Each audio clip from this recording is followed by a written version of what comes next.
Assalamualaikum warahmatullahi wabarakatuh. Berjumpa lagi dengan saya, Siti Hasanah, guru biologi SMK Negeri 1 Sabtosari. Kita akan belajar tentang sistem klasifikasi makhluk hidup.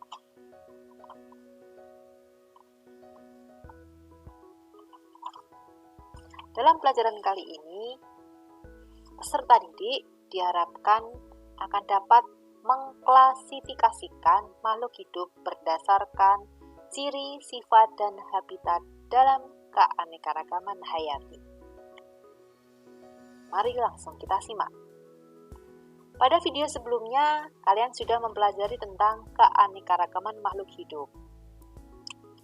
Ini dimulai dari pertanyaan, bagaimanakah mengklasifikasikan makhluk hidup, tumbuhan dan hewan yang banyak jenisnya di alam ini? Akan kita mulai dari memperhatikan berbagai macam makhluk hidup di sekitar kita. Ada banyak sekali jenis makhluk hidup.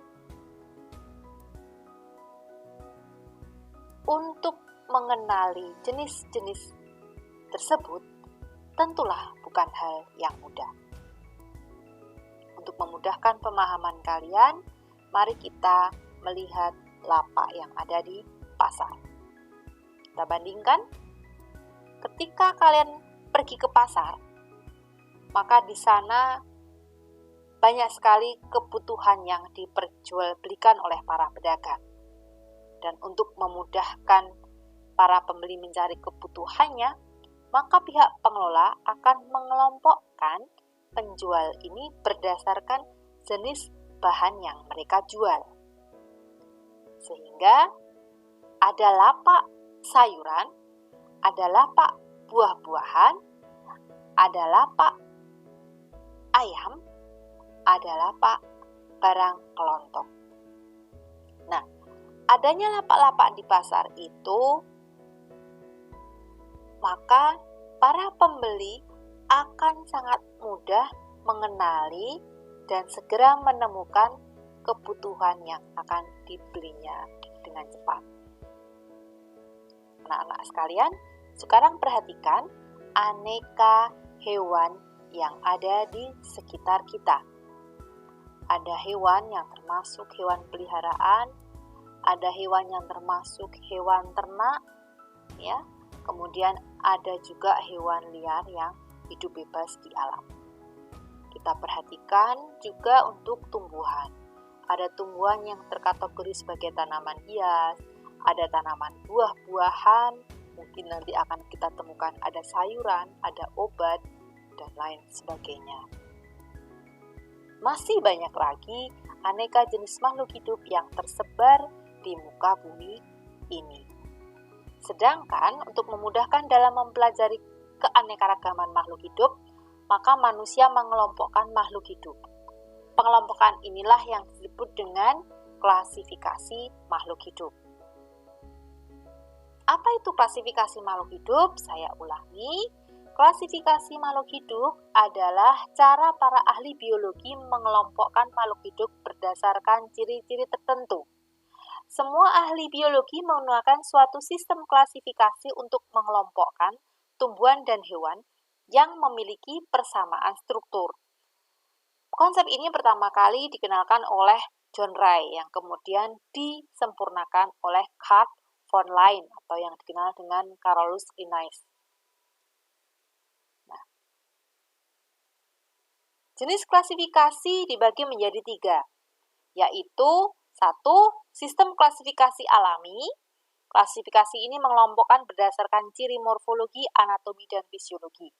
Pencetusnya Aristoteles. Yang kedua, klasifikasi sistem filogeni yang memperhatikan sejarah evolusi suatu makhluk hidup. Dan yang ketiga adalah sistem buatan, mengelompokkan berdasarkan ciri yang mudah dilihat. Ini yang diperkenalkan oleh Carolus Linnaeus. Klasifikasi ini kurang teratur, tetapi kelebihannya pengelompokan dengan menentukan sendiri aturan yang digunakan. Nah, untuk klasifikasi dan kingdom akan kita bahas di pertemuan selanjutnya. Sekarang kita perhatikan, apa sebenarnya tujuan dari klasifikasi? Yang pertama, mengelompokkan makhluk hidup berdasarkan ciri-ciri yang dimiliki. Yang kedua, mendeskripsikan makhluk hidup untuk membedakan dengan yang lain. Yang ketiga, menyederhanakan pembelajaran dan ilmu mengenai pengelompokan makhluk hidup. Yang keempat, mengetahui hubungan kekerabatan makhluk hidup. Dan yang kelima, memberi nama makhluk hidup yang belum diketahui namanya.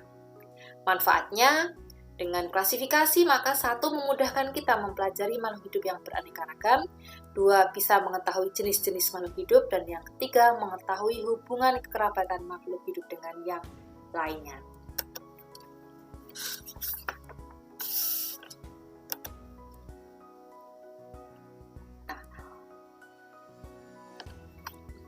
Untuk mengetahui hubungan kekerabatan, bisa kita lihat hubungannya bahwa urutan kelompok ini kemudian nanti dinamakan dengan nama takson.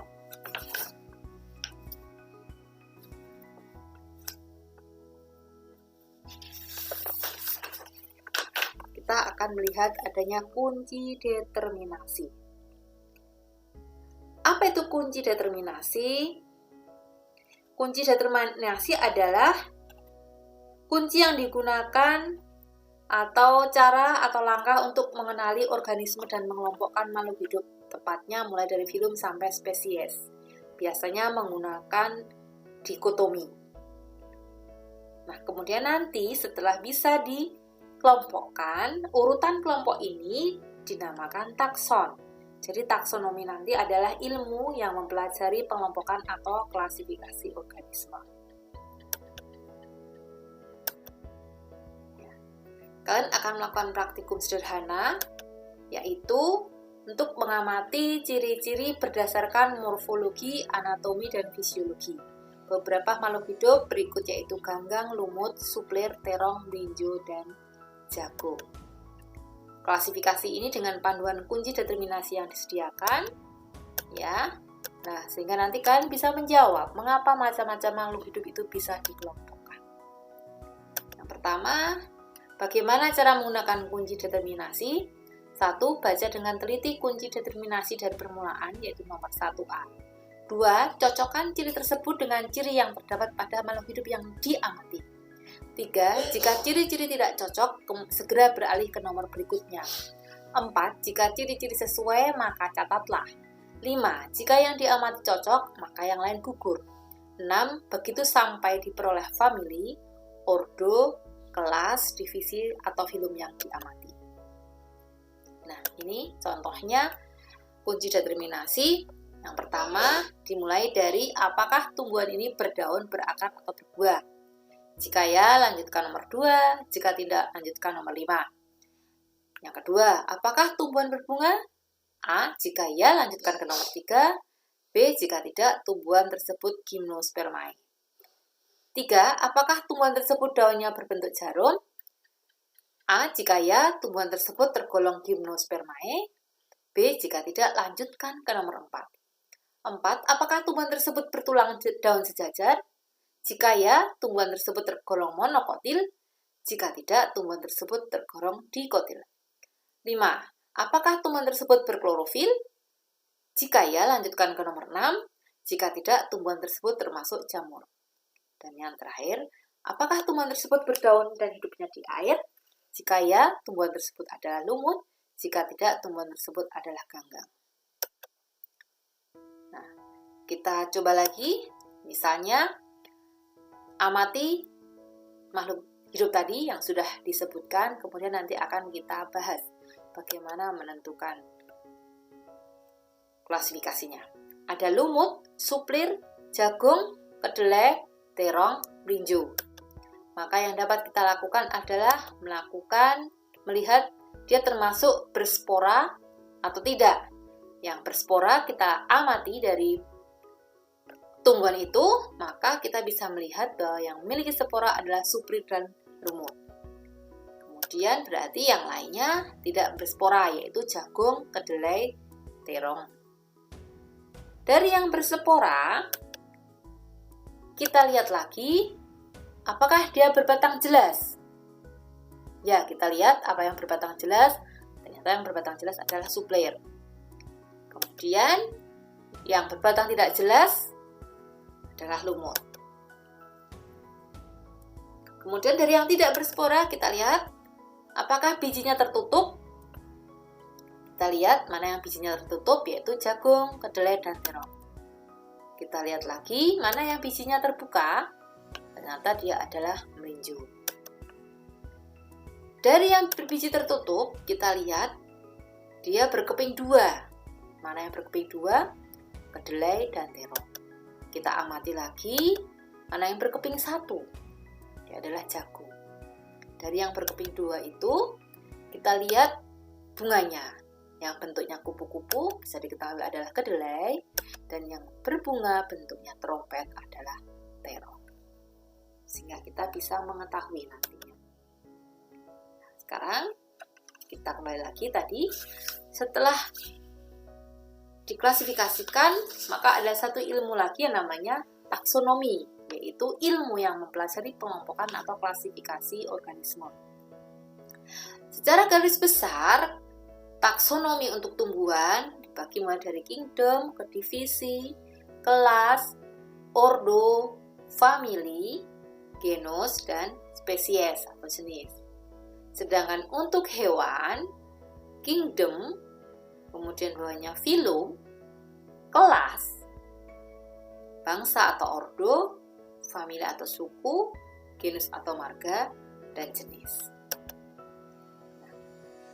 Dalam taksonomi ini ada pemberian nama.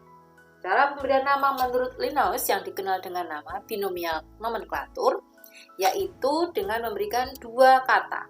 2 kata yang terdiri dari genus dan spesies makhluk hidup. Huruf pertama dari kata marga atau genus ditulis dengan huruf besar, dan kata kedua dengan huruf kecil. Jadi, kata pertama menunjukkan genus, kata kedua menunjukkan spesies. Contohnya, Solanum melongena, Amalantero, Genetum genemon, melinju. Jadi kalau Solanum melongena, maka kita lihat tingkatan taksonominya. Nah, untuk tumbuhan, membedakan dia termasuk dalam tingkatan taksonomi apa, ada rumusnya.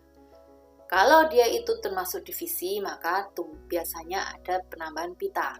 Kelas Opsida, ordo Wales, suku Aceae.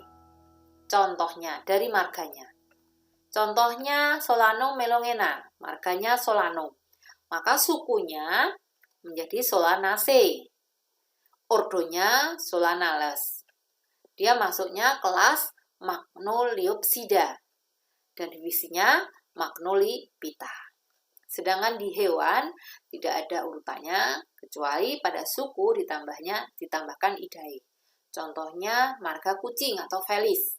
Maka sukunya adalah Felidae, ordonya Carnivora, kelasnya Mamalia, dan filumnya adalah Chordata. Nah, di sini ada beberapa gambar anak-anak. Silahkan kalian amati, cari di internet taksonomi dari masing-masing hewan dan tumbuhan berikut.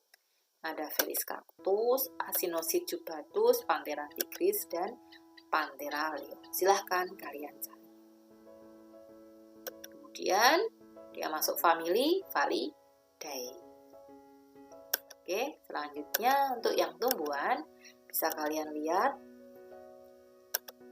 Arenga pinnata, Cocos nucifera, dan Arenga catesu. Silahkan kalian cari. Dia masuk famili Araceae. Ya, demikian kita akan coba berlatih untuk mengecek kepahaman kalian. Kelompok tumbuhan berikut yang menunjukkan keanekaragaman spesies adalah A. Padi atomita, padi rajalele, padi pelita. B. Kelapa gading, kelapa hijau, kelapa merah. C. Kacang panjang, kacang hijau, kacang kedelai. D. Bunga mawar putih dan mawar merah muda. E. Mangga harum manis, mangga indramayu, dan mangga golek. Jawabannya adalah C. Karena kalau A B, D, dan E mereka masih dalam satu spesies, maka keanekaragamannya adalah tingkat gen. Sedangkan untuk yang C, kacang panjang, kacang hijau, dan kacang kedelai, mereka hanya ada dalam satu famili. Jadi, keanekaragamannya adalah tingkat jenis atau spesies. Oke, nomor 2. Di bawah ini yang menunjukkan nama suku dalam taksonomi tumbuhan. A. Magnoliopsida, B. Malvales, C. Malvaceae, D. Hibiscus, E. Hibiscus rosa sinensis. Hibiscus rosa sinensis atau kembang sepatu. Jawabannya suku, maka dari genus tambahkan Aceae. Dari pilihan ini yang menggunakan Aceae adalah Malvaceae. Maka nama suku dalam taksonominya adalah C. Malvaceae. Selanjutnya, Zea mays adalah nama ilmiah tanaman jagung. Kata Zea pada nama ilmiah tersebut menunjukkan familia, B kelas, C bangsa, D genus, E spesies. Ingat, dari nomenklatur binomial, dua kata pertama menunjukkan genus, kata kedua menunjukkan spesies. Jadi Zea mays genusnya adalah Zea. Betul. Selanjutnya, terima kasih atas perhatian Anda. Selamat belajar. Assalamualaikum warahmatullahi wabarakatuh.